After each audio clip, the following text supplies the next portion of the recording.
بسم اللہ الرحمن الرحیم۔ رسول اللہ صلی اللہ علیہ وآلہ وسلم نے فرمایا، اپنے مسلمان بھائی کی مصیبت پر خوشی کا اظہار نہ کرو، ورنہ اللہ تعالیٰ اس پر رحم کرے گا اور تمہیں اس مصیبت میں مبتلا کر دے گا۔ غصہ ہمیشہ تنہا آتا ہے، لیکن جاتے ہوئے اپنے ساتھ عقل، سمجھ، اخلاق، ذہانت اور شخصیت کی خوبصورتی بھی لے جاتا ہے۔ زبان سے معاف کرنے میں وقت نہیں لگتا، مگر دل سے معاف کرنے میں عمریں بیت جاتی ہیں۔ ذرا سوچ سمجھ کے زبان کا استعمال کیا کریں۔ دل کی عدالت سے ہر کوئی اتنی جلدی باعزت بری نہیں ہوتا۔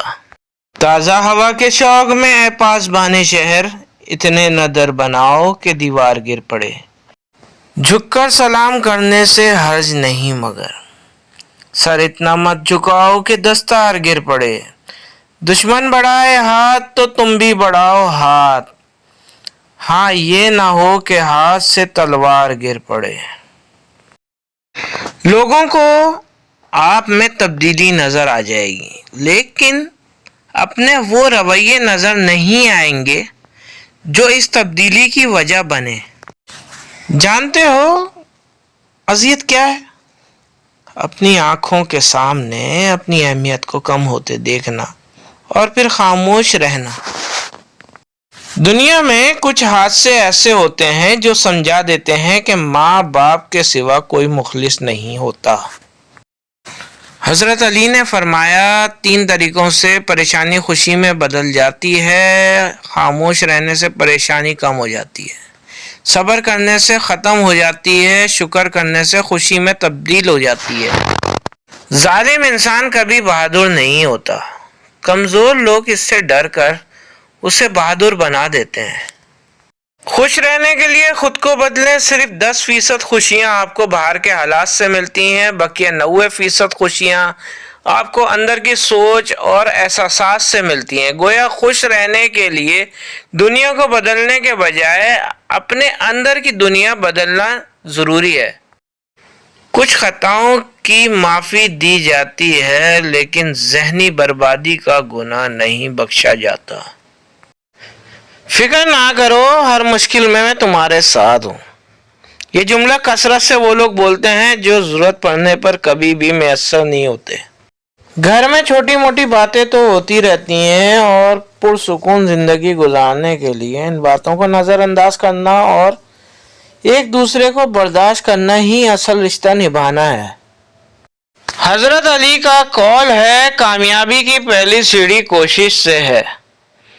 کوشش سے غلطی، غلطی سے سبق اور سبق سے تجربہ، تجربے سے کامیابی حاصل ہوتی ہے۔ اللہ والے کہتے ہیں، نماز بوجھ نہیں بلکہ تمہارے بوجھ کو ہلکا کرنے کا ذریعہ ہے۔ غصہ کیوں آتا ہے؟ حضرت واصف علی واصف فرماتے ہیں، غصہ اس لیے آتا ہے کہ آپ اس انسان کی تربیت اپنے مزاج سے کرنا چاہتے ہیں، حالانکہ ہر انسان اپنا الگ مزاج رکھتا ہے۔ علامہ اقبال کا شعر ہے، گرتے ہیں سجدوں میں ہم، گرتے ہیں سجدوں میں ہم اپنی حسرتوں کے خاطر اقبال، اگر گرتے صرف عشق خدا میں تو کوئی حسرت ادھوری نہ رہتی۔ اولاد کی بھلائی اس میں نہیں کہ کون سی بہترین سہولت آپ اس سے فراہم کر رہے ہیں، بلکہ حقیقی بھلائی یہ ہے کہ وہ آخرت میں کامیابی حاصل کرنے والے بنے۔ انسان کو زندگی میں دھچکے لگتے رہتے ہیں، وہ گرتا ہے، سنبھلتا ہے، پھر اٹھتا ہے اور دوبارہ چل پڑتا ہے، لیکن کبھی کبھی انسان اٹھنے کے قابل نہیں رہتا۔ جانتے ہیں کب؟ جب اس کو پتہ چلتا ہے کہ گرانے والا شخص وہ تھا جس کے لیے وہ کھڑا ہوا تھا۔ فرمان حضرت علی ہے کہ جس طرح شبنم کے قطرے مرجھائے ہوئے پھولوں کو تازگی بخشتے ہیں، اسی طرح اچھے الفاظ مایوس دلوں کو روشنی بخشتے ہیں۔ اپنے محبوب لوگوں سے اچھے معاملات کرو، کیونکہ ان کے جانے کے بعد حسرتیں کمر توڑ دیتی ہیں۔ دوسروں کی مدد کرنے کا وقت کسی کے پاس نہیں، لیکن دوسروں کے کام میں ٹانگ اڑانے کا وقت سب کے پاس ہے۔ ایک باپ کا سب سے مسرت بھرا پل وہ ہوتا ہے جب لوگ کہتے ہیں کہ بیٹا باپ جیسا ہے۔ زندگی کے سفر میں آنے والا اندھیرا غار کا نہیں سرنگ کا ہوتا ہے، جس کے اگلے سرے پر ہمیشہ روشنی ہوتی ہے، مگر یہ بات حوصلے کے ساتھ چلنے والے ہی جان سکتے ہیں، مایوس ہو کے بیٹھ جانے والے نہیں۔ السلام علیکم دوستوں، اگر ویڈیو پسند آئے تو لائک اور شیئر کریں، میرے چینل کو سبسکرائب کریں اور مجھے دعاؤں میں یاد رکھیں۔ اللہ تعالیٰ آپ کو اور مجھے دین و دنیا کی دولت سے مالا مال کرے اور میری اور آپ کی پریشانیوں کو آسان کرے۔ آمین ثم آمین۔